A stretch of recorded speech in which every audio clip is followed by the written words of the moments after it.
Good evening, ladies and gentlemen.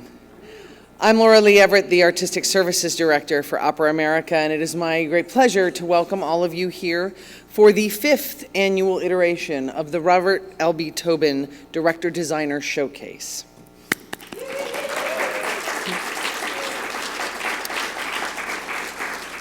Opera America is dedicated to discovering and nurturing the next generation of opera artists, and so was Robert L.B. Tobin. Let me give you a few words about him.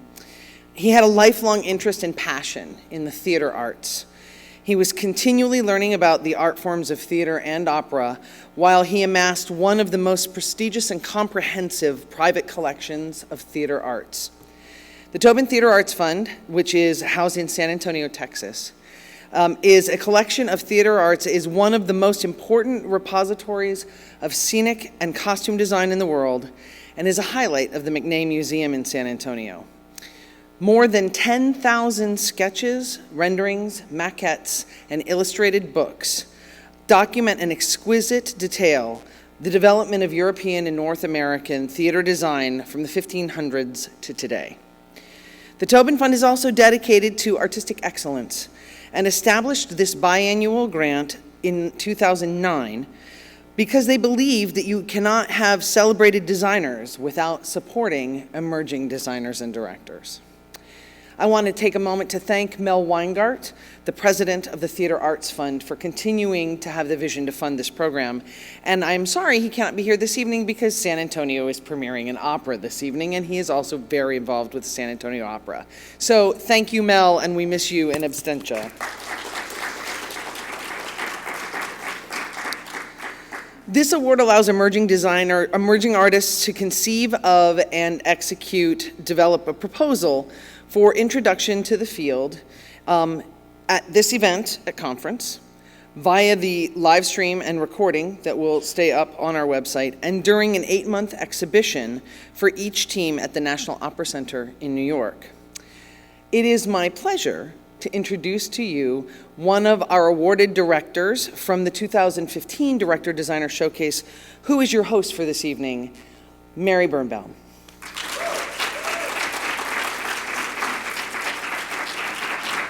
Hi, everybody. Welcome to the Center of Creativity this evening. So first and foremost, I want to thank the Robert L.B. Tobin Foundation for Theater Arts, and I also really want to thank Opera America, specifically the fabulous Laura Lee Everett and the wonderful Noah Stern-Weber, who have done so much work on all of our behalves. Yay! As Laura Lee said, the Director-Designer Showcase is a biennial program, part of Opera America's commitment to support emerging artists and bring promising talent to the attention of the field.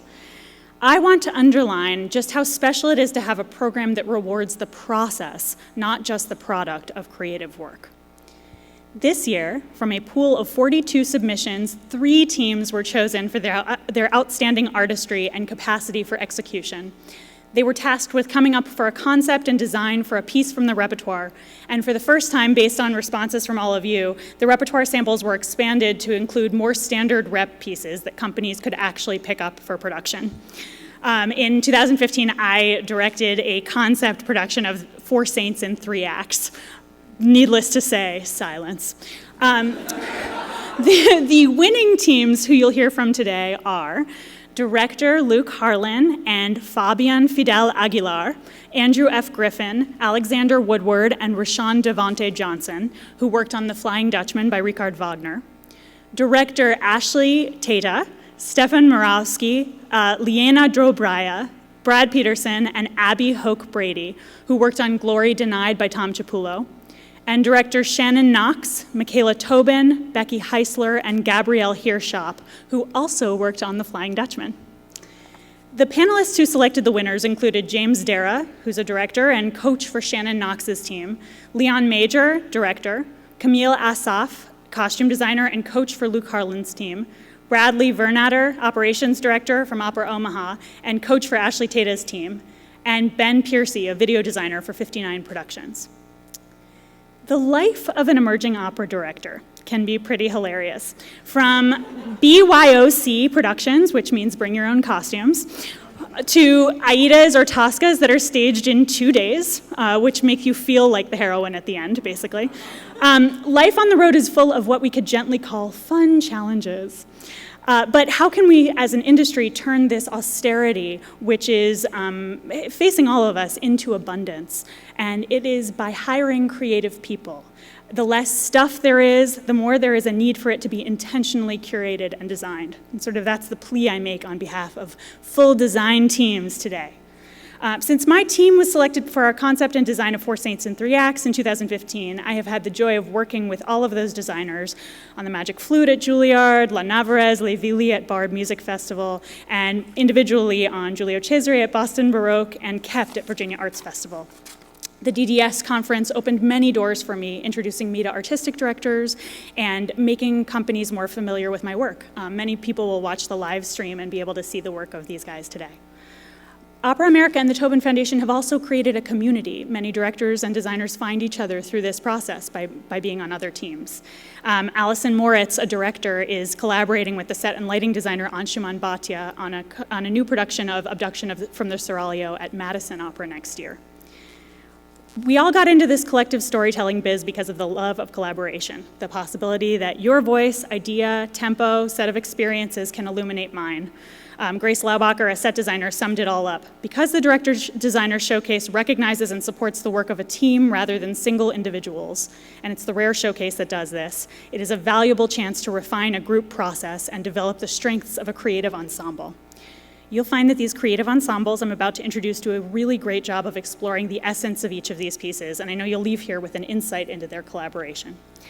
Each presentation will be about 15 minutes, followed by a 5-minute Q&A, and at the end of the time, we'll have a bit of a group discussion about the state of the field.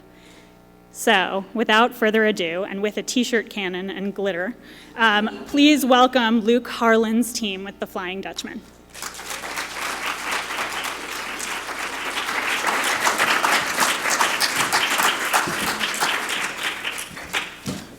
Hello, everybody. How are we doing tonight? My name is Luke Harlan, and I am the director, and I also want to introduce our lighting designer, Andrew Griffin, who is not able to be with us tonight. My name is Alexander Woodward. I'm the scenic designer. My name is Rashawn Devante Johnson. I'm the projection designer. And I'm Fabian Fidel Aguilar, costume designer. I also just want to start off by thanking, firstly, again, Noah Stern-Weber and Larlie Everett, who have done so much to help us. And I just thank you guys so much. I also want to thank our mentor, Camille Asaf, for her guidance. She helped us a lot with this project, and it was so wonderful to speak to her. She was in Paris the whole time, but we talked on the phone a lot. And of course, I want to thank Opera America and the Robert L.B. Tobin Designer Director Showcase for just giving us this amazing opportunity. We are thrilled to be here with you all and to share our ideas with you. So, without further ado, welcome to the world of our Dutchman. We are off the coast of a small fishing village in England in 1981, on the heels of the winter of discontent.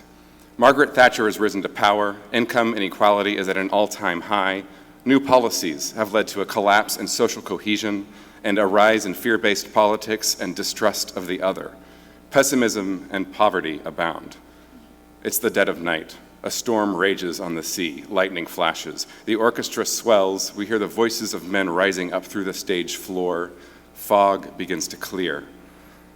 A crew of fishermen returns home from a very long voyage, but their holds are empty. At home, a poor fisherman's daughter caresses a locket, staring at the image of a man from long, long ago, a captain from another era entirely. She dreams of him, of a time of romance, of wealth, of legends and heroes, a world in stark contrast to the rigid, monotone, conservative world that she occupies. She's an outsider, desperate to escape a rapidly declining society that forces her to conform, to be obedient, to be submissive. This is the story of that fisherman's daughter, Senta, and the day her world turned upside down, when the fabric of time itself was unwoven and opened up. That day has come. 7 years have passed, and the Dutchman is called once again from his watery exile. His presence alters time, as if he stands straddling a doorway to the past. His melody, like a song from a time long dead, beckons Senta away from her bleak world to the promise of true undying love. And so the poverty depression, and defeatism of Sinta's 20th century life is invaded by the dark, romantic, eternal hope of the Dutchman. Realism confronting romanticism. And now I'll hand it over to our set designer, Alexander Woodward. Hi, everybody. I want to echo what Luke just said, thanking everyone at Opera America for bringing us here. It's incredibly exciting, and we're incredibly thankful to be here. And I would love to show you around our space.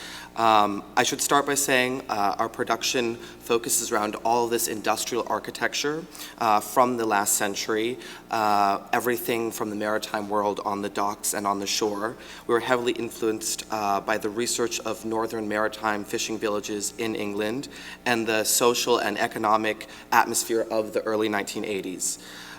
We wanted to create an imposing, massive, bleak, dark, staggering, endless world for Senta that could really allow her to fall in love with the story of the Dutchman and dream about how amazing he may be, ultimately falling in love with the Dutchman himself. The action of our play is set against all these rectilinear lines, towering grids, everything is pop riveted like the hulls of a ship. Gantry platforms envelop the everyday lives of these working class people all around the waterfront. So you can see on the set, with the back wall, there's a single door that's only used for the Dutchman's entrance in Act 2. There are 2 side walls to our piece that can slide in and out on stage and off stage, changing the aperture of our world, whether it be inside for an act or outside, and helping just shape the whole environment. And of course, the 2 large gantries that can be seen rising and lowering to show not only the relationship of the ships at sea, in storm, and in the harbor, but also the fluorescent studded ceiling of the local factory where women of the town sew the foul weather gear for the sailors and fishermen at sea. Of course, this austere world is only the beginning. It is infinitely transformable with the power of projection design. And with that, I want to turn it over to our amazing projection designer, Devante, to speak to you about his work. Yes, to talk a little bit more about the projections in this world, the idea and concept of the dream and the fabric of space and time are kind of the place in which projections live for this production. One huge thing is that we want to make sure that the world in which the Dutchman exists is in this kind of atmospheric and fantasized world.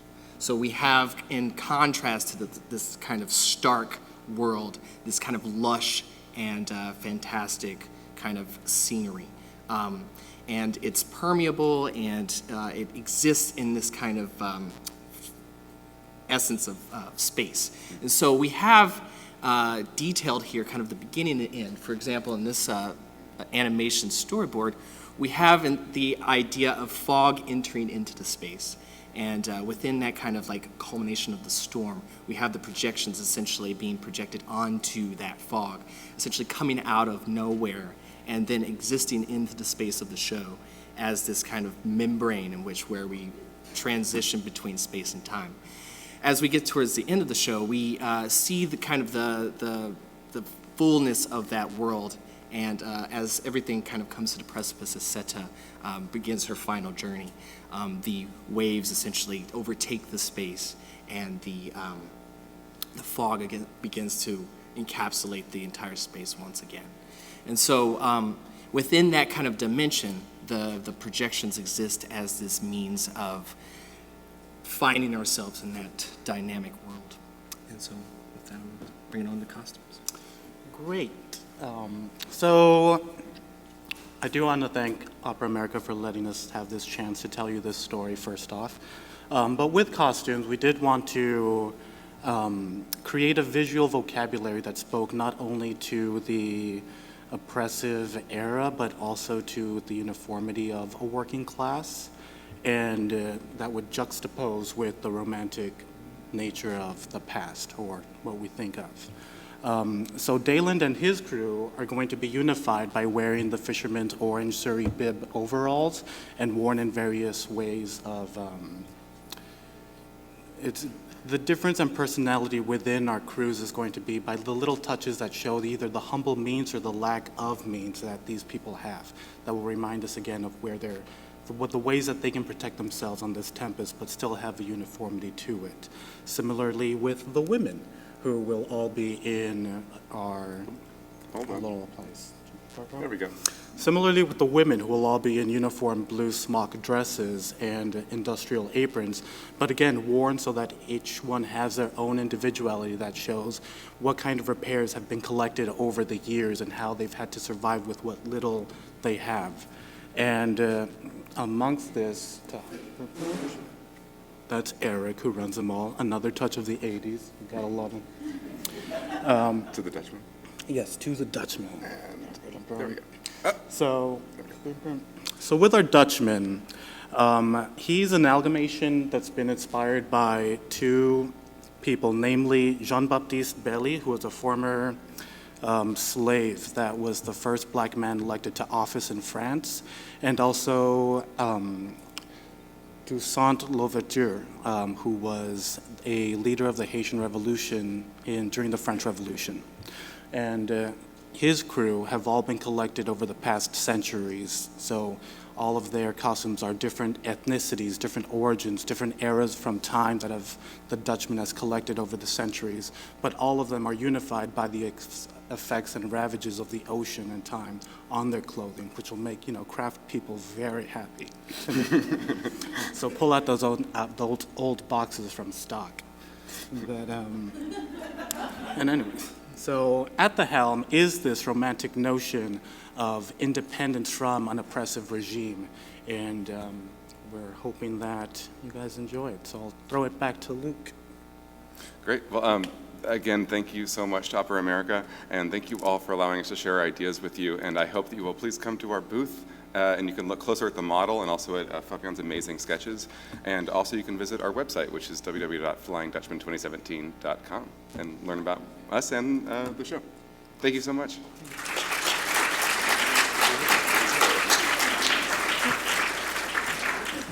So now we want to open it up to some questions from you guys, if anybody has any questions to ask this team.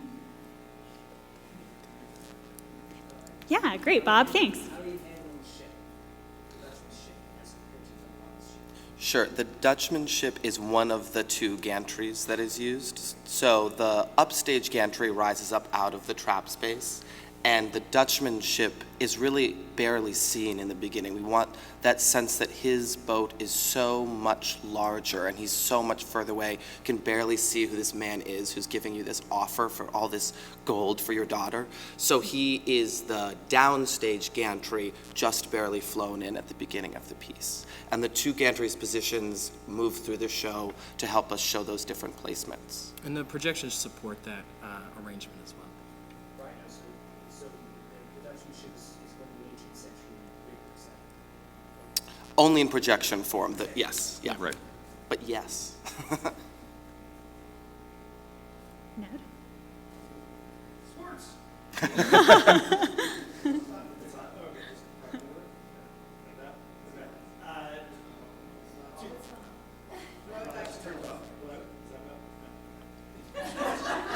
So I'll just talk about two questions. One, what is a gantry? Sure, yeah, I know, right? Take it away, Alexander. Yes, I was like, here we go. A gantry in this world is the scaffolding on a bridge or on a dock by the water. My brother was a salmon fisherman for 7 years off the coast of Maine, and that's when I first experienced this world. It's not a world I'm super familiar with, but I became more familiar with it, and with the orange foul weather gear and everything else that I could mine from his experience. And this is sort of a minor thing, but in the graphic design with the Flying Dutchman, Dutch and man are sort of very separated. Is that an intentional thing to highlight nationality or gender? What do you think? No, I have no idea. I think that was mostly an aesthetic choice. Okay. Yes, back there. How are you going to suggest, before Santa and the Dutchman meet, how are you going to suggest, before they meet, how are you going to suggest Santa's fantasy world and the Dutchman's role in it? Do you want to talk about that? Yeah, sure. It's kind of an extension of the projected world, the idea of like what is his environment kind of encroaching on her environment. We actually do have a slide. I don't know if we want to go back. We don't have to go back to it. It's also printed at the booth. It is printed. But the idea, like, we are in the factory space, and then when he enters that factory, it actually transforms. So his world becomes impressed onto that world. Well, before, when she has her aria and sings about her dream, is there a visual reflection of her longings, of her fantasy world, which is so different from the factory? Yes, yes. So when she's singing her aria, and we're actually in the factory, and all the women are there, but when she kind of goes into that aria, projection will start to transform and start to bring in some of that romantic world of the Dutchman. And then when that aria ends, it kind of almost snaps us back into the present. Does that answer your question? Yes. Great. Anything else? Okay, great. Thank you so much, you guys. Thank you. Thank you, everyone.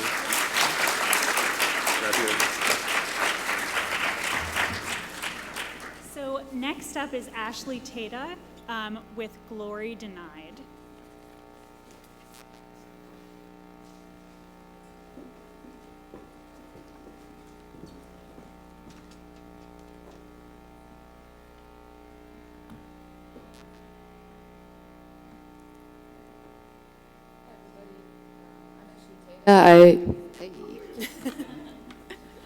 I directed Glory Denied.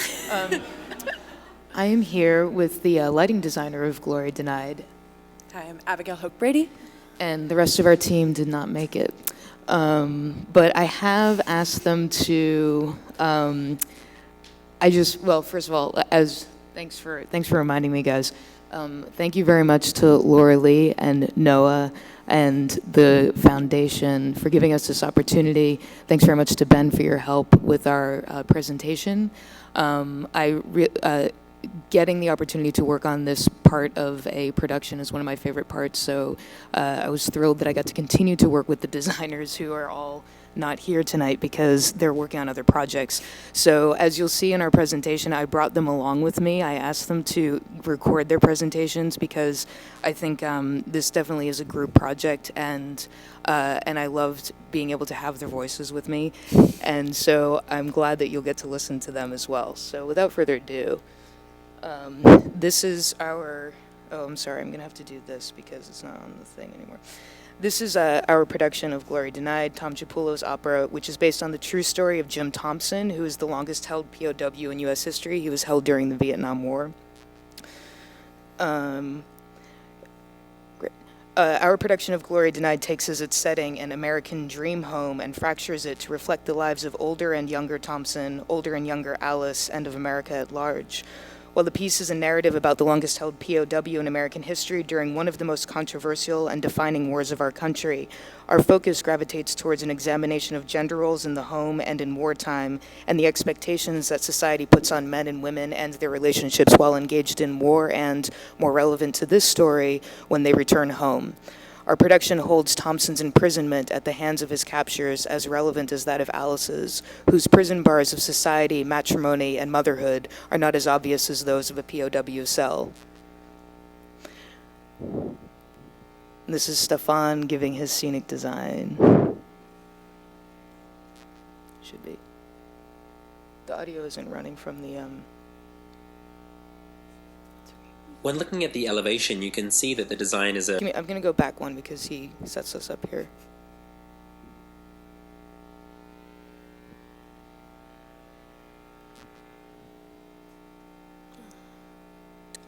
Hi, my name is Stephan Moravski, and I'm the set designer for Glory Denied. At the beginning of this process, I think a central idea that we gathered around for the set design was the idea of the American dream home, like one of those that you might see in a catalog from the 1960s. I think this house served as a depiction for the relationship between the characters, their hopes and their dreams, the expectations that they may have had, and also, in this case, the limitations and a sense of imprisonment in their relationship. So not only would this space serve as one of hope and as a prison, but it would also later serve as a new burden to both of the characters as that story progressed.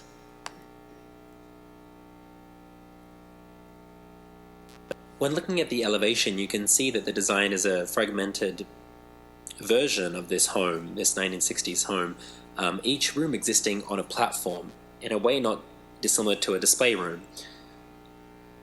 So some of these spaces are connected to each other, they exist at different heights, and they have the capacity for us to be isolated not only spatially but by light and to exist in a void, to help us serve the dramaturgy of the opera. When looking at the ground plan, you can see that all of these platforms that are connected are also encased by a secondary box of 24-foot high walls. These are basically serving as a capsule to enclose all of this domesticity, to serve as a further level of entrapment, to create an envelope for the action, but also to create this feeling that this fragmented home exists at the bottom of a well, that sort of feeling of it being disconnected and having your life be on show somehow and being inescapable. On the surrounding walls, you can see a graphic bamboo wallpaper motif. Wallpapers like this weren't uncommon in the 1960s, so we use this motif to serve as dual purpose, to help us feel that domestic encapsulation, help us feel like we're part of the period, the decoration that took place at the time, but also to serve as a reference to the war, the jungle, and Vietnam, and to keep that motif of imprisonment alive in the design. These walls also contain 13 large abstract windows, just simple openings. So these simple openings basically look like a prison bar motif, a repeating pattern in the wall, and also their space being high up in the wall makes the domestic scene below seem further down. So it does strengthen this idea of entrapment and imprisonment, but also the windows themselves are a means for us to see projections through, which you'll hear a little bit about later. When designing the rooms of the house, we tried to keep it quite specific, a withheld palette, withheld furniture choices, but to give each space its own character. For example, the children's pen, which serves as Thompson's prison, with its Lincoln logs being part of his action for the house that he had always dreamed to build. The lumpy old chair on the platform above with the TV dinner table. This is a vignette for old Thompson, from which he can really be isolated from his hope, from his home, from his family. And similarly, the bedroom is a space for old Alice, a deserted island, a space she has inhabited alone for a very long time, a space that also has brought her shame and conflict. And that 1960s bone screen in the bedroom helping to cast shadows over the home to create a sense of drama fragmentation.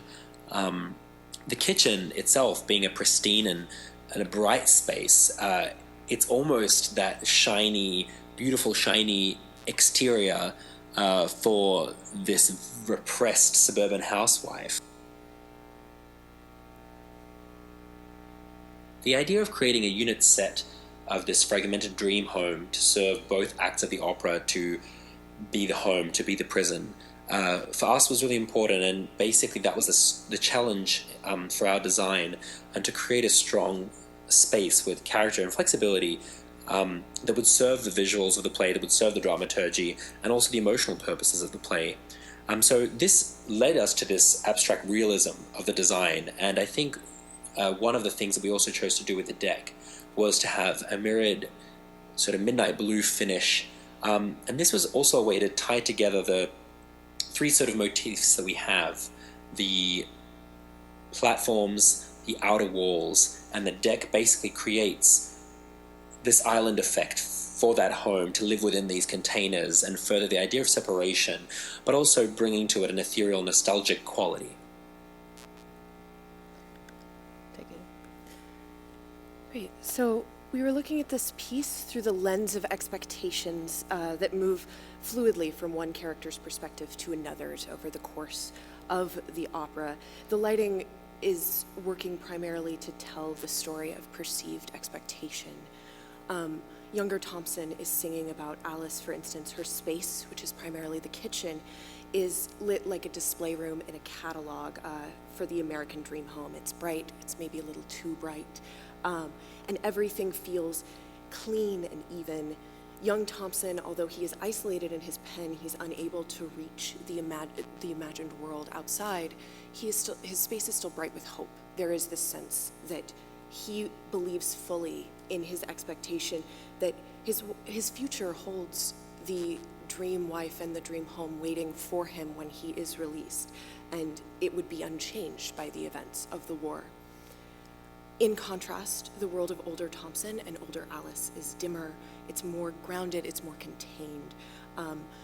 For one moment when they interact in the living room, it's lit primarily by the lamps and the television, making the space surrounding them disappear. It's isolating them, it's a more shadowy environment, but it's also more grounded in reality than the catalog, crisp world that we have been seeing in the perceptions of the younger pair. Old Thomas, in particular, is often isolated on his island, and his space is cold, and he has returned to a country that has changed, and it has left him behind. And in this, we would like to mirror that idea through the lighting. Likewise, older Alice's space is also limited initially.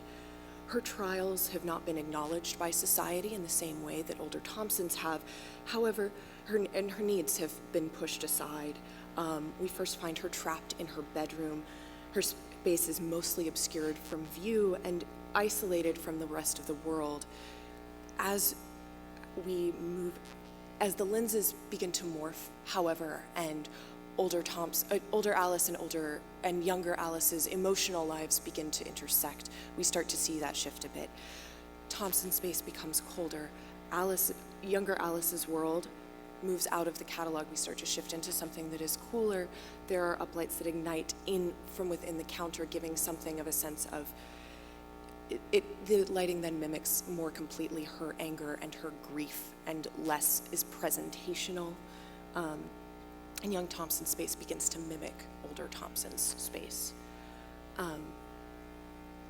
As we move forward, the interaction between older Alice and older Thompson, when he returns and she breaks the news that she has moved on with her life, despite the disapproval of society, the young counterparts have been relegated to the platforms that the older people had inhabited before, and the screen that has originally obstructed older Alice from our view is now casting a long shadow on the dining table, a reminder of the imprisonment they have both experienced for so long, and a representation of the breaking down of the world that was expected. As we reach the end of the piece, light begins to push in through the windows, forcing us to acknowledge the space outside.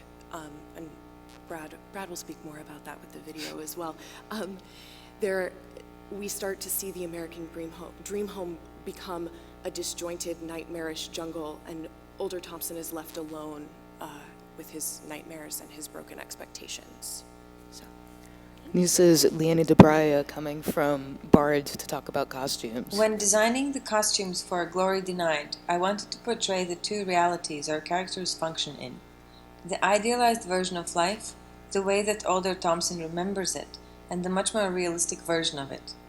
I wanted the idealized picket fence version of it to be almost sugary, as it would be in someone's nostalgic memories of a time gone by, and the real life to be the exact opposite.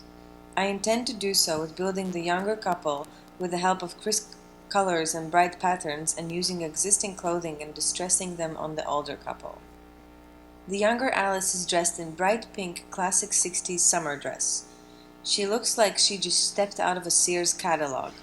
She's happy to embrace motherhood and is proud of her husband. Younger Thompson is a model soldier, in a pristine uniform, perfectly combed hair, ready to serve his country. When together, they both look picture perfect. When older Thompson comes home, it becomes very clear that this has all been a fantasy. We now see that the American dream has turned to nightmare. Older Alice and older Thompson are dressed in much simpler clothing. His is almost ratty. He does not make an effort to take care of his clothes, and neither does Alice for him. They're both just regular Americans, low on the socioeconomic scale, and we know it. The colors are muted, the costumes are drab. This is escalated when we see the children playing in their playpen, wearing Nixon masks. It adds to the grotesque reality that now is their life. We also see an added character, Harold, the sexy boyfriend, who feeds Alder Thompson's obsessive fantasies about Alder Alice's and Harold's sexual encounters. We intend to create a sincere, honest world for these characters, even though the use of grotesque elements in the costume design might suggest otherwise, and portray the heartbreaking toll war and imprisonment, both metaphorical and real, takes in the relationship of these two people. And finally, I think Brad. the most defining feature of the video design is in fact the scenic design. The primary surface is directly behind the apertures that ring the top of the scenic walls, allowing us windows to use contextual video. From a purely technical standpoint, it becomes imperative to think about the role of the projections and how the audience perceives them. As the main surface is removed from the aperture, both to allow lighting to pass through, as well as to give a sense of removed depth, it is important to think about how the sightlines for the audience impact what they're seeing, and to design the video to be aware of that. Fundamentally, I want to try to have these openings feel both oppressive and expansive, depending on where we are in the narrative, being an expansive sky in one moment, and the oppressive heat of the Vietnam jungle in the next. Beyond providing locational context, the video also has the ability to start to bring us into the cultural landscape of the era, primarily in Teflon cookware, using the sung text to immerse the story in the emotional resonance of Alder Thompson singing about what he's missed, what's changed, and what stayed the same. I think that the video has the unique ability to help the audience draw on both their own memories of the period, be they a child or adult during it, to ground their understanding of what Alder Thompson is experiencing. With the introduction of the cultural video landscape, the projection design starts to creep into the remainder of the house, becoming static-filled and noisier as Alder Thompson starts to crack at the seams. This fundamental use of static and analog noise, while never overwhelming until the last moment when we choose it to be, also comments on the ever-growing presence of media saturation in America, something that started to really gain prominence around the later period when our opera takes place. While it's an aggressive choice, we will have the benefit of the lighting design being in concert with the projections, so that we can pop the appropriate people and choose when to envelop them in a sea of swirling images, static, and television texture. And then just really quickly, I can go through some of these images. The progression of the piece starts with Alder Thompson framing his recollection of his past with "It didn't matter, whatever I did."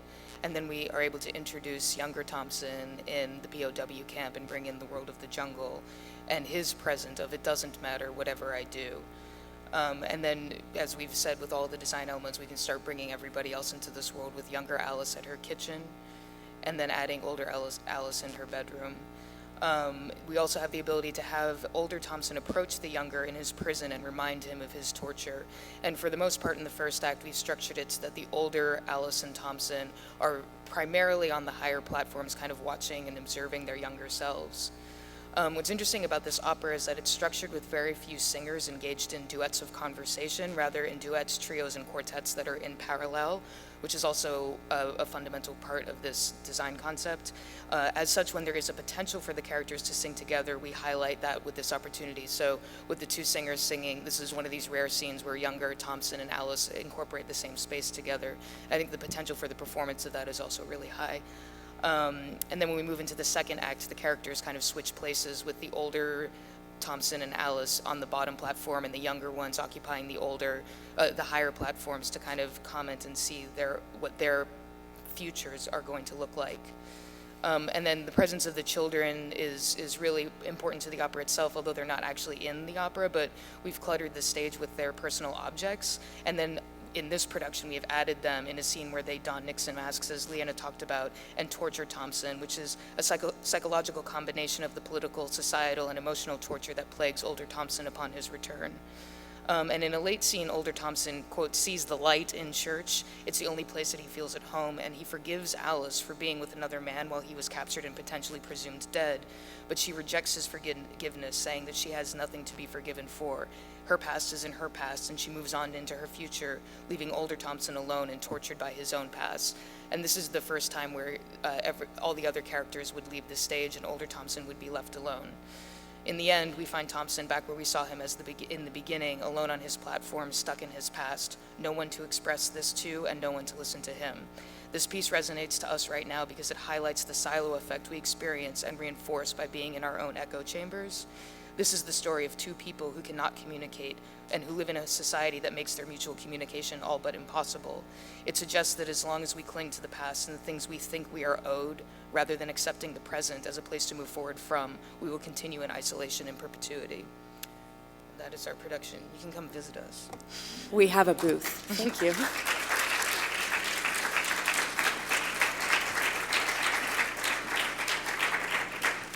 Well done, guys. So we'll open it back up to you guys for questions. If anybody's got any questions. Ned? When do you want us to be there? We will be here until late afternoon tomorrow, so we'll probably be around for most of the day, and we'll be around at the reception in the evening also. Yeah, thank you. Thanks, Ned. Yeah, okay, Bob. I can actually, we just went past it, but we do have, that was a big question that I had for Stephan. And so we have all the escape stairs. They're drafted on the plans. You can download the plans if you'd like by going to our website. So they're all a part of that plan, and that's very much, that feasibility was very much a part of the design.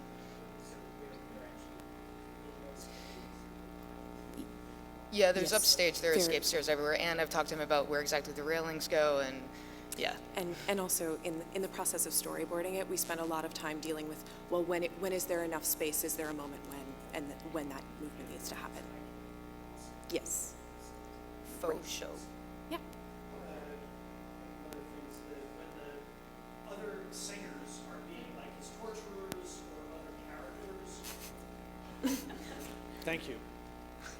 When the other singers are being his torturers or playing other characters other than themselves, yeah, do they stay in their sort of home base, or is there a special place for them when they do that? Yeah, so there's one scene in particular where the younger Allison Thompson, they're singing the voice of the letter carriers, and that's where I went with the idea of putting the two of them up on these platforms, and again the authority figures that are looking down on the older version what is now in the present.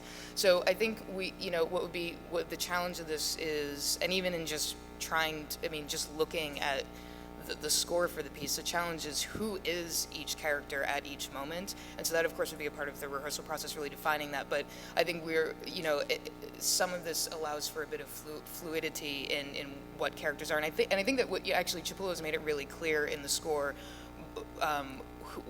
that when a character is the character that they're supposed to be, or when there's somebody else, and so they can move around, they would move around, they'd be in different places, and that would kind of define who they are at that moment.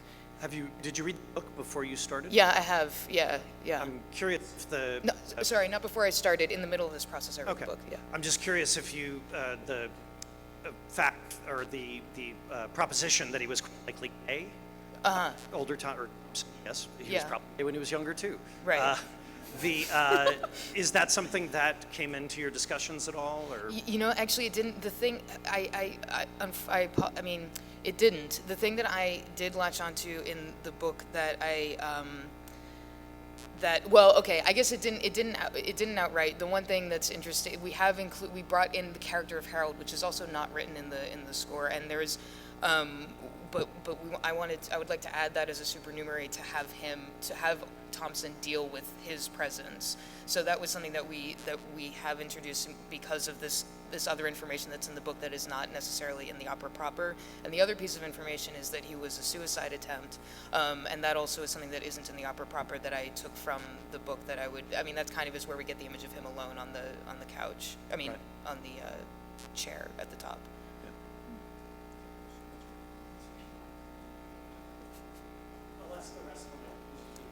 Cool, thank you. Actually, yes. Most of the productions of this opera are very presentational, and I love the complexity of the set that you have. I'm wondering, with this set, do you intend to use a lot of props do you intend to have the characters really involved in their environment or keep it presentational, and how difficult do you see either one being? Is that necessary because of the way you intend to do it? I do think that as we kind of indicated in the staging as I've seen it so far, is when there are moments, when there are opportunities for two singers to have a scene together, I would really like to engage that as much as possible and have it be a really emotionally driven, acting scene. But then I think because of the structure of the opera, I definitely see where there's the opportunity for it to be a little bit more presentational. And I think that the idea of younger Alice being a heightened version and an idealized version of what he thinks she is would lend itself to being a little bit like to skew presentational. But then that's the point of it kind of shifting as we go further into the opera is then it becomes a little bit more real, a little bit more natural, and the emotional toll that these two are experiencing really takes hold, and the reality of that takes hold. And so I think the acting would kind of shift according to that. And I do really, really want younger Alice to make soup during her aria. I would really like that to happen.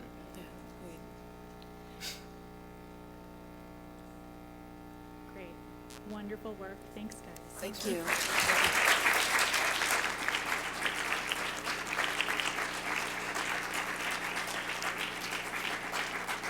So with yet another Flying Dutchman, here's Shannon Knox and her team.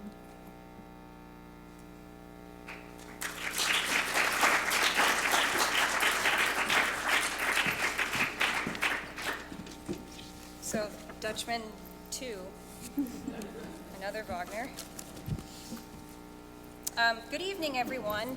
Thank you, Opera America, for this wonderful opportunity, and thank you, Laura Lee and Noah, for answering endless emails and for saving the day when one of our teammates' flights was canceled last night. And to you for all of your attention and presence. I'd like to introduce my team. I'm Michaela Tobin, Associate Director. I'm Becky Heisler, I'm the lighting designer. I'm Gabrielle Heerschap, I'm the technical director. And I'm Shannon, the director, scenic designer, and costume designer. So how do you stage the majesty of Richard Wagner? A question many, if not all of us in this room have faced. A harrowing challenge, considering that he himself died unsatisfied with his own attempts at staging Das Rheingold. Wagner believed that what you were seeing on stage should equal the power of the music. And his music, or rather to quote Edmund Fool, is not music, it is chaos, demagogy, blasphemy, insanity, madness. It is a perfumed fog shot through with lightning. Wagner's music is dangerous, hypnotic, and intoxicating. It has endlessly affected the life and art of generations, and it is truly unparalleled. Our submission to Opera America essentially contains two ideas. What we present to you today is a large-scale opera with a socio-political supertext. When I began working on this opera 2 years ago, I could not have imagined the unstable and chaotic circumstances that we find ourselves in today. Given the current political climate, we did not want to ignore Wagner's turbulent history, but we also did not want to exploit it. What spectacle can rival the majesty of Richard Wagner? I believe the emotions we conjure by digesting what we find ourselves living in have the strength to rival the genius of Wagner's music. Coincidentally, we live in a time where there is a massive spectacle in truth. Michaela will introduce our characters. Der fliegende Holländer is the story of one of the deepest human anxieties, the search for community, and the urge to find purpose and belonging. It was conceived in a moment of German history not unlike today, where there was a plague of unfocused dissatisfaction and weariness with life. Wagner, the artist, longed for a refuge from his inability to connect with modern reality. Enter Senta, our redeeming heroine, a white, lower-class citizen living in rural Pennsylvania. She lives in isolation, her nearest neighbor a long hike down unpaved roads. Her only connection to the outside world is through chat rooms. The Dutchman's crew is different in costume than Dallin's crew. Their backs are coated in white paint so that when they face upstage, they blend seamlessly, forgotten, into the backdrop of the set. When they finally reveal themselves at the top of Act 3, the fronts of their bodies are stained a deep red and black. The Raging Sea.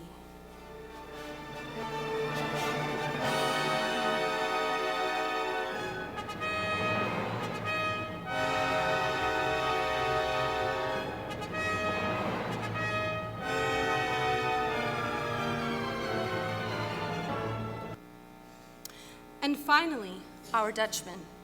Imposing and threatening, a man who devours the lives of all those he encounters. His opening declaration, Die Frist ist translates to the time has come, or the term is up. After being gone for 7 long years, he now returns desperate and ruthless, searching for the old America, the white America, and the catalyst that will enable its resurrection. The overture begins. The light from a ring of torches penetrates the darkness, and the Dutchman's crew, draped in long shrouds, begin a choreographed ritual.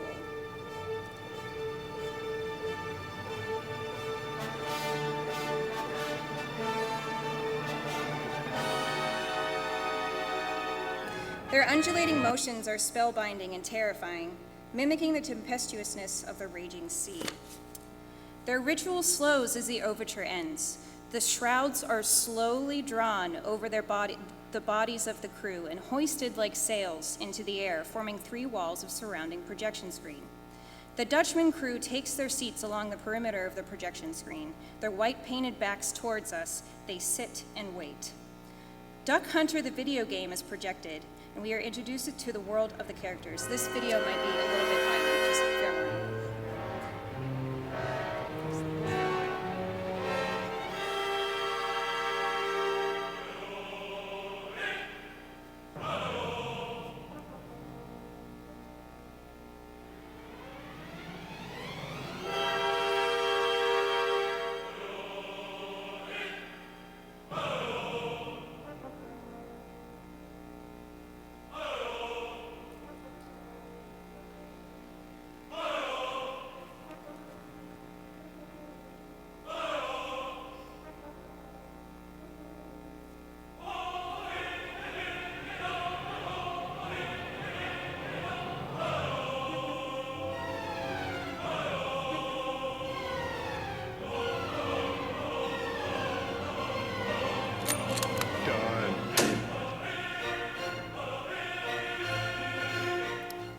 Dolland enters with his steersman after a successful hunt, but their vehicle has broken down and they are stranded. He commands the steersman to keep watch while he rests. The steersman sings of his sweetheart. Overwhelmed with longing, he performs a grotesque, intimate waltz with the still warm corpse of a deer. An unsettling envelops the stage. From a random seat amongst the Dutchman's crew, the Dutchman himself stands and slowly walks with a predator's gait to the very apron of the stage. He commands your attention with a patient silence. As he sings,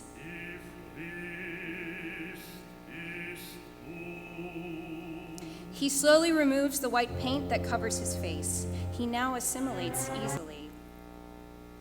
He encounters Dolland. At the end of their duet, Dolland grasps at the black fabric, hiding the imposing monolith that has been mysteriously haunting the stage thus far, and rips it from the structure, unveiling a large glass cube perched atop concrete barriers. A brown leather couch is the only piece of furniture within the box. Here sits Arcenta with her laptop. I will now turn it over to Gabby to speak more to the dramaturgy and specifications of the scenery. This glass cage holds Senta like a trophy in a case and is one of the strongest dramaturgical aspects of our supertext. Her glass encasement both enables her seclusion from the world and represents the thin veil of ignorance that is erected from alienation, that although can provide preservation and protection, allows her to become so estranged from the morals of society. Senta's veil is our veil, our glass screens that we as a society frequently use as a shield of inaction. We watch horrific videos on the myriad of screens present in our lives, yet how often do we remain complacent in the distance that screen provides? How private do our screens feel to us?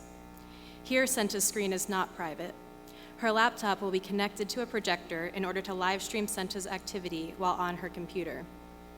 The audience will watch as Senta navigates the derisive world of alt-right chat rooms, seeking an ideology to cling to as she grows more and more desperate for human connection. In order to project on the glass, the box will be outfitted with smart glass film that will turn the transparent panels into video screens. As a main focal point, the box will serve several needs of storytelling for this production and will thus be equipped with other tricks in addition to the smart glass film. For example, eventually a unity between Senta and the Dutchman occurs. The Dutchman must penetrate her world, which has up to this point allowed her a perceived security. Using common street magician trick, the Dutchman will pass into the glass box. This work will rely on a sleight of hand in both the movement of the glass and the lighting of this moment to make the move imperceptible to the audience. Now, we would be remiss if we did not point out the inherent acoustical challenges of staging an opera singer inside of a box.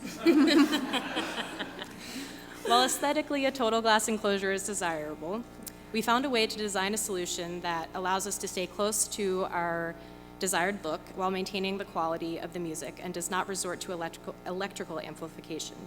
We have segmented the box into panels that are strategically gapped and angled in order to create natural amplification of the singer's voice. And so the spinning song begins, and we meet our chorus of women. Their corporeal form is absent from the stage, and they appear to us through Skype calls, forming a seemingly infinite landscape of women in their own glass boxes, actively using Pinterest, Facebook, and Twitter while they sing. Senta busies herself with more insidious work and research, which with a few clicks and precise internet searches, we see that she is an active participant in a chat room of white supremacists and fascists, a world that is easy to access if you're keen to try. In her aria, she passionately champions a mysterious crusader she has met online and his search for a companion that will help him heal their community and restore it to its former glory. Eric, a hapless young soldier, encircles her glass pedestal, totally bewildered by her radical fury. He is much younger than Senta. He is not as clever or cunning as she, and his love is tragically unrequited. The Dutchman and Daland enter. Senta falls into a trance-like state as the man she knows only through the internet is manifested before her. Since the lighting design will do the heavy lifting in this scene, I'd like to turn it over to Becky. So the lighting for this production is broken down into three basic themes: the forest in Act 1, the Dutchman and Senta, and Daland's crew. For example, Act 1 takes place in the forest, which is a shadowy world built with naturalist shapes, echoing the strains of uncertainty that Daland and his steersman experience. And then as night falls, we are sharply contrasted with the headlights of their 4x4, providing most of the visible light for them to conduct their business. This also allows us opportunities to have projection of shadows on the shrouds across the way, for example, when the steersman has his dance with the deer. In this scene, we're seeing the Dutchman and Senta seeing each other for the first time, and the Dutchman and Senta are both characters that are identified by this feeling of isolation that they both carry with them. Senta's isolation, obviously, is derived from the physical box in which she lives, and we'll have units within the box to help illuminate her and the world around her to help change with her thoughts, moods, and feelings. The Dutchman's isolation is more derived from his inability to find a trustworthy companion and is more of an emotional state represented with extreme angles and hard lines around his person. Once the Dutchman and Senta meet, our goal is to combine the isolation that both characters feel to make this vast white space extremely intimate with paths of light that lead to each other. In essence, their destiny depicted in lights, and they have found the community that they have been searching for within each other. Then with no intermission, we fly into the last act, which opens with a bacchanal. The scene is characterized with open spaces, almost no dimensionality to emphasize the simplistic mentalities of Daland's crew that is in direct contrast to the Dutchman and his crew, which are shrouded in darkness and mystery. The stage is sprawling with debauchery. Daland's crew are brandishing signs and effigies of Obama. They are playing drinking games, fights break out. Some are engaging in a knife-throwing competition. Others are lighting a spare chair on fire. Eventually, someone wearing an Obama mask lights the effigy on fire, and all pandemonium breaks loose. What starts as playful jeering at the costumed man quickly escalates to violence as they release their rage and frustration for the ex-president on this helpless clown. Gradually, everyone notices the Dutchman's crew with their painted white backs, sitting silently, unmoving against the walls. Stirred with a violent electricity, Dalen's crew jeers and taunts the men, commanding them to participate in their twisted games. They are met time and time again with an eerie silence, until one man throws a knife over the heads of the Dutchman's crew in an effort to provoke them. The crew is awakened, and in synchronized, calculated movements, turn as one and march downstage, forcing Dalen's crew off stage. The crew return to their seats, this time facing the audience, and Senta is revealed once more, eagerly awaiting the Dutchman to free her. The Dutchman's crew, from now on, repeatedly perform the task of assembling and disassembling their automatic rifles in complete unison, slowly creating and aiming the gun, each time with the threat of actually firing into space, only to abruptly take it apart. Eric enters again, this time determined to win Senta. He removes his clothes and approaches the box, pressing his naked flesh against the glass, and Senta, having nowhere to run, is forced to watch. The Dutchman re-enters, observes the scene, and assumes a tryst between Eric and Senta. Furious at her perfidiousness, he denounces their life, for he must now hopelessly return to a dismal state. Eric, infuriated by his hate speech, attacks the Dutchman. He is easily bested, and the Dutchman leaves Eric to bleed on the ground, and walks through the glass into the box, penetrating Senta's world. As the Dutchman sings, "Lost is my hope of heaven," he climbs the brown leather couch, his figure silhouetted against a bright red background. He disappears. Senta is heartbroken and becomes possessed. Desperate, she smashes her hands against the glass, attempting to break free. The male chorus mirrors her frantic attacks. Her hands bloody, she picks up her laptop, smashing it against the glass. The pane shatters. She is free. Senta, exhausted from the effort, falls to the ground, dead. The shrouds lower. The Dutchman's crew don their cloaks. The projections disappear, and the resurrection music accompanies the restart of their ritual. We have constructed a horror machine. This is our response to the world that we live in and the problems plaguing our communities. We feel that it is now more crucial than ever to bring our beloved operas into relevant contexts that will not only jolt our current audiences, but also bring in new ones. We are passionate about defending voices that are being silenced by political leaders and talking openly about the sordid truths and history that have led us to our current state. The art we want to make is the art that walks through the door and confronts that. This is why Wagner was our perfect choice. We want to use the power of Der Fliegende Holländer to reflect humanity and inspire conversation. Thank you so much.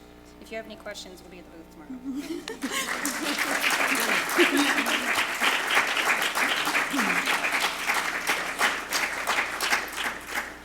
Great. Or we could start asking questions right now if anybody has any.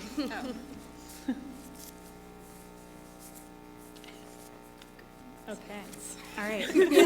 I'm going to re-invite Ashley and Luke up to sit here. Thanks, guys.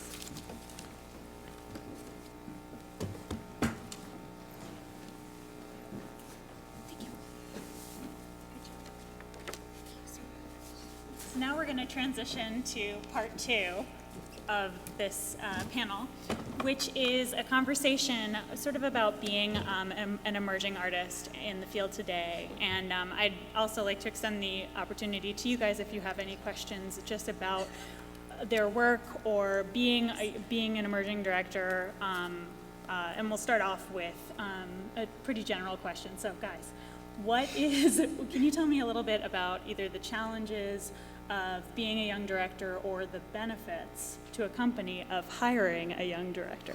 We have so much energy. It's the lighting. It's very true.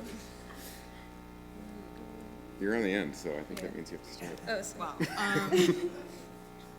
I think one of the challenges that I've encountered as a young director and also a young opera director is obviously there's some apprehension around tasking or giving a young director you know, a multi-$1,000 budget, which is totally understood. So I think that there's kind of a gap between the types of projects that come my way as far as the budget, as far as the budget is concerned, and the types of projects that bigger opera houses would do. And what's frustrating about that in particular is one of the reasons that I got into specifically opera directing is because of the audacity of the form. As a theater director, I feel like we continually are asked to apologize for the art that we make, and we do that by making it in smaller places about smaller subjects. And that's why I'm very passionate about making opera. And so to be denied the opportunity to make, you know, the big thing is pretty frustrating. So I just think that that gap is what is, leaping that gap is what I find to be difficult. Yeah, like Ashley, I also work most in the theater, and I'm fairly new to opera, but I'm similarly so interested in what we can talk about in opera, and then, not that we can't in theater, but that so much opera is about these huge ideas, and the scale's much bigger, and there's something about that I really love and want to talk about right now. And I think for me, it's the same in theater too. There's so many opportunities that are given to writers and in opera for composers and librettists, and I think that directors often are kind of brought on later, obviously, for things, and are not given kind of a part of the creative process often, and given kind of opportunities. That's why this is such an amazing opportunity, that we've done, is because not only directors but also designers get to be brought on to show our process and to get people to actually see our work. Because, you know, what I hear all the time from everyone, which I understand, is I need to see your work. And like, absolutely, I also need someone to help me produce it. So I get it. But like, this is an amazing opportunity for you to actually see it, even though it's not like a real production. But it gives you a sense of who we are as artists, and that's so important. So please, more of these. Absolutely. But my company, Unseal and Scene, which is all ladies, we self-produce a lot of our own work. So a lot of it is how do you get people to invest in new opera? Or, you know, maybe you draw them in with an old opera with a twist or something like that. But it's always a scramble whenever you're doing your own thing to find resources, and depending on the kindness of collaborators who will maybe not accept a lot of money is always very hard to negotiate. So yeah, we learn as we go. Yeah. Can you guys speak to the sort of a benefit of being a young director at a company, or else maybe a bonus that you've realized from your work with people who aren't necessarily expecting you to handle mega $1 million productions with hydraulics? We bring in younger people in your audiences. In the audiences, yeah. I mean, I think also our potentially our facility with media is helpful. I mean, all three of us had projection design and integrated projection design, not projection design as scenery. And I think that can be of use. Obviously, not that we're the only people, not that, because that's kind of ageist what I just said. I apologize. But I think that there's a kind of a level of expectation and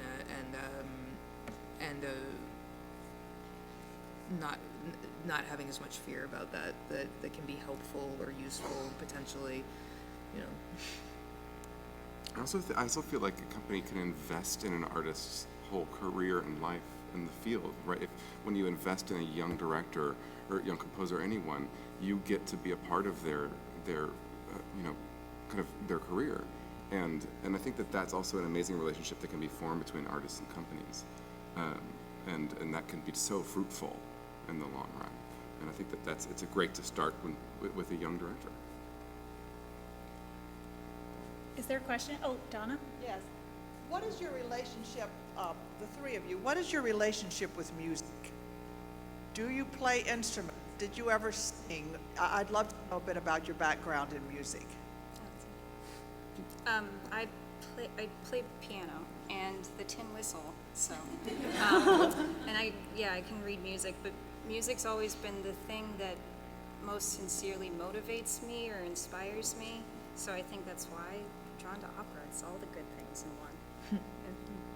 I sang and sang and sang and sang a lot, like all state choirs all through high school, and choir also in college. And both my parents were music majors. My mother was a vocal performance major, and my dad is a professional banjo player, or was. He doesn't play as much anymore. But I also play guitar and a lot of string instruments. So music is just a big part of my life, and has been a huge part of my childhood. And I actually kind of hate that I don't sing as much now as I used to, except like in the car, you know?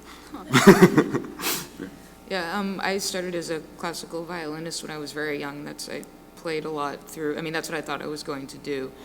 And then I started playing, I got really into jazz and got into music theory via jazz and studied music theory that way, and played and performed as a trumpet player for a while. And then have been working in opera for quite a long time, and specifically in new opera, which has I find that the scores are a little bit different, and so I'm learning. It's each new opera that I get, there's a new thing to learn how to read, which is pretty exciting. So that has been a lot of my experience for the last, I'd say, 5 years. Yeah. Thank you. So, guys, what does an opera director do? Go there right now. I take a lot of talented people and their trust and very carefully fit them together into a puzzle. Right, guys? Yeah. Okay. Yeah, I think what I want to say to answer that question is like, well, one, like you said, collaboration, like bringing a group of talented people together. But it's really what I feel a lot of my job is about kind of creating that cohesive thing so that everyone is living in the same world. There's so many, obviously everyone's coming from a different place, and I love that. I love how diverse a team can be. But to make that piece really sing and really like be the thing that hits you there, everyone's gotta be on the same wavelength. And I think that's what my job is, to figure out what that wavelength is and get everyone there. I think that's a genuinely tricky thing in the world of particularly older pieces with more of a performance history, because a lot of times you'll have somebody who's done the role 7 times coming straight off their last production. And I'm opening it to the audience too, but if there's anybody who has sort of a feeling of how to best address that, or if there's that is part of I think that's a really important part of what a good director does. But how?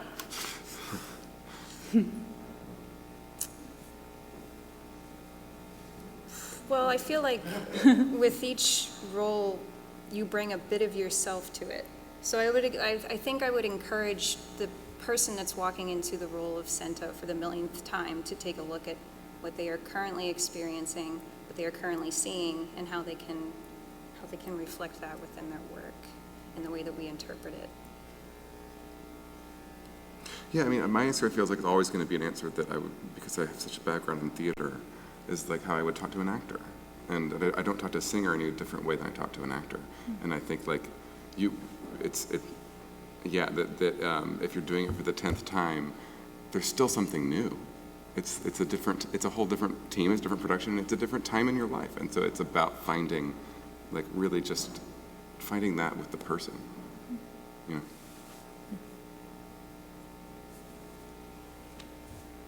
So what about projection design? Can you guys talk about the ways in which that's informed your work, both on these projects and outside of it?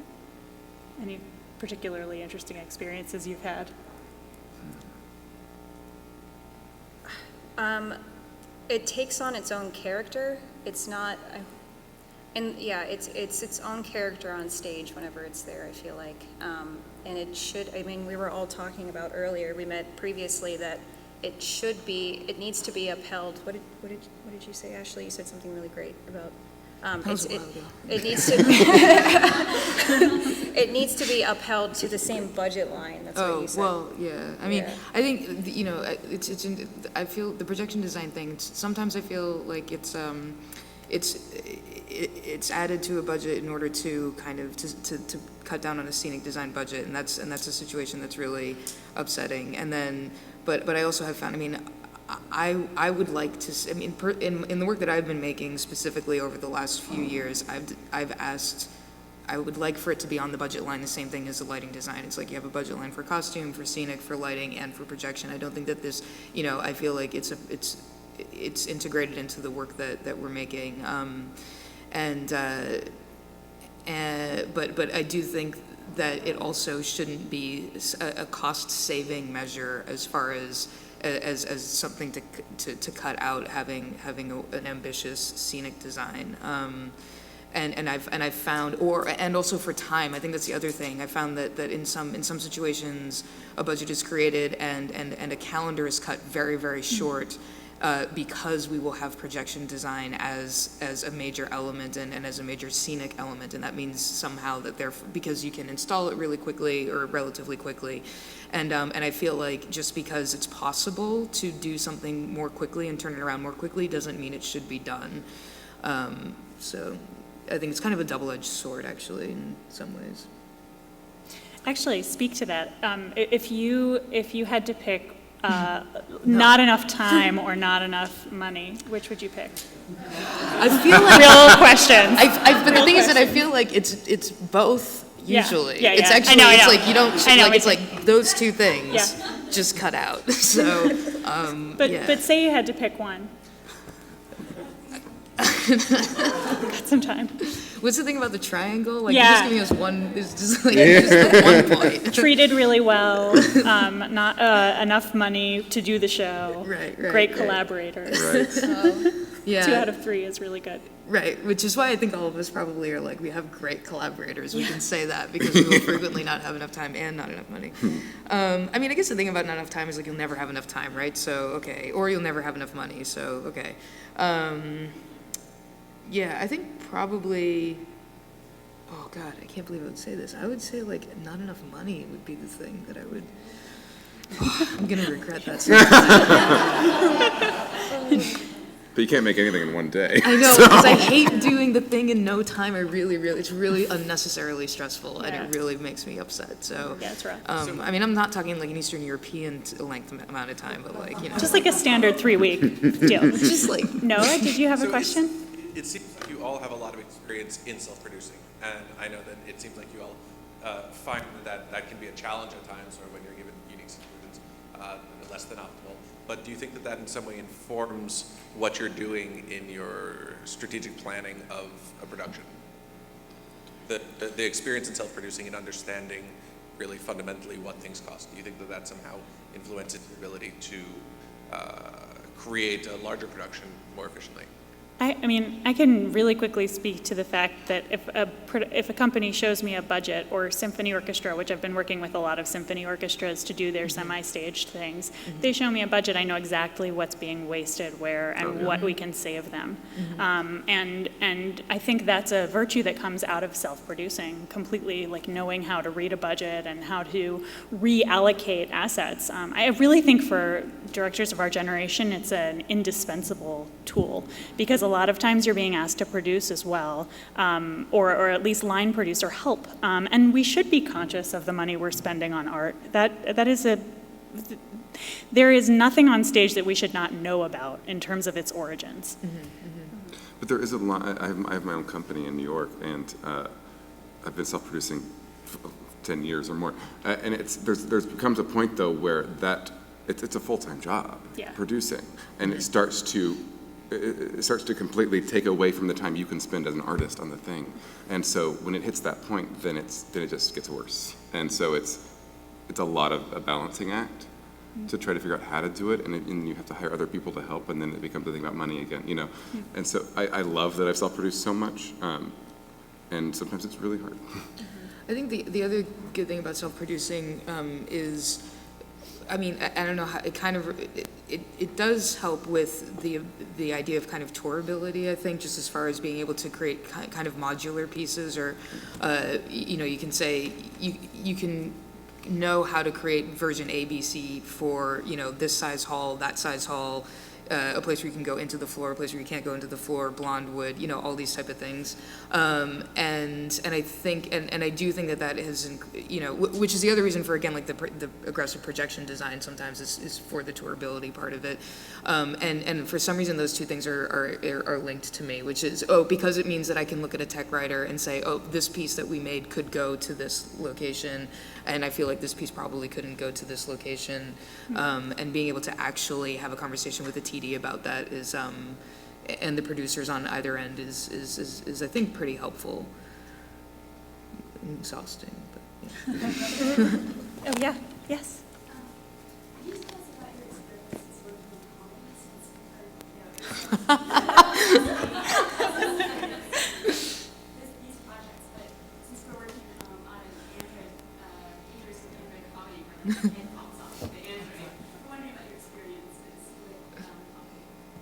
You're asking the wrong person. So. I love comedy. No, that actually, weirdly, I was working in New York for the last 10 years, and I kept getting comedies sent to me because I had one comedy that was like off Broadway and people came to see, and then everyone thought I was a comedy director, and I love that. I love comedy, but then no one would send me anything else. But no, I comedy is just like a huge part of my blood, and I love it. Let's talk about this Android musical. Yeah, Julia. In your process, do you talk with your conductors, like in your creative process? Side by side, from the beginning. Very. Yeah, conductor, music director, those conversations I really, really like having. When I'm working on pieces that are from the repertoire in particular, I enjoy very much have a conversation because to me they're basically the stand-in for the living composer. So if I'm working with a living composer, then I would be having that conversation. But I really trust the music director and conductor, or if it's the same person, to help me as the interpreter of the music because I'm not. I mean, I can read music, I can understand it, I can hear it, but I don't. But that's not. And this is actually a really important point. There's a difference between a stage director and a music director. I know that like this is something that people know, but I just want to say that so it's said. But yeah, I do. I'd like to talk to them from the beginning as if they're the musical dramaturg, basically, in my view. Yes. Nice. I love this thing. Does it still work? Okay, good. Yeah. I almost forgot my question. I did forget my question. Sports. Yeah, no, I forgot it. I had anxiety about catching this thing. I did. I had legitimate anxiety. I'm just trying to remember my question. Now we're supposed to tackle him. I think that's how this works.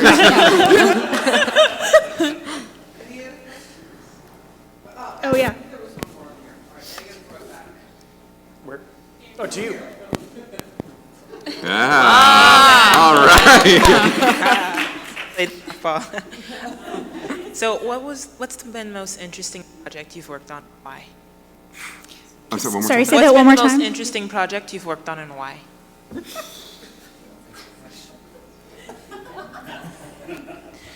Oh, it's like interesting is like innovative. It just doesn't even mean anything anymore, I think. So I don't know. No. I mean, is it enjoyable, not like miserable? Enjoyable? Yeah. Oh, okay. Yeah, that's helpful. We just did a production that was an original production based off of Bela Bartok's Bluebeard's Castle with Hervé Vartung, Schoenberg, and Michaela, who is the composer, is in the audience and was also the star soprano. We took it to the Edinburgh Fringe, and we put this overlay of like talking about domestic violence and Judith's like experiences with her husband, and delving into that and trying to promote more awareness about domestic violence was something that was like very rewarding to delve into. Also, the music is just gorgeous. So. Yeah, so dark. I remembered mine. Let's see. No, you go, and Okay, then I'll go. okay, and then I'll order next. Yeah, great. I just remember, so this past year, maybe not the most, but at least of recent memory, is I directed Kate Soper's Ipsa Dixit, and we built it up at MPAC, and it was this really wonderful. On the one hand, we had members of Wet Ink Ensemble who've been working together on this piece for 7 years. So they were kind of like on the stage making this piece together, and they had a real shorthand for how they were working together. And then on kind of my side of things, it was myself and Brad Peterson, who's the video designer of this piece, and also Anshuman Bhatia, who is a lighting designer, both of whom I've worked with for years. Like, we went to China and made a piece together. We just know each other really well. So it was these, and we had a full week and 24-hour access to the theater that we were working in.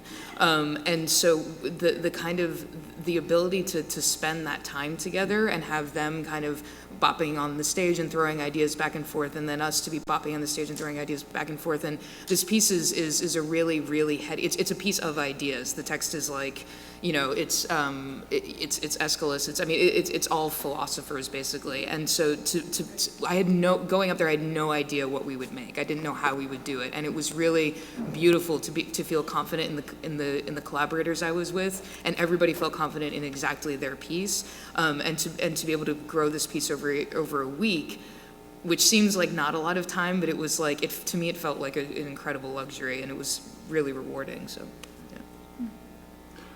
I'll be quick because I know we're about to be done, but out of so many things to choose, there's one that stands out, which is the production of Measure for Measure that I worked on, that we toured around in New York, and we went to a women's prison, and the electricity in that room was something I will never forget.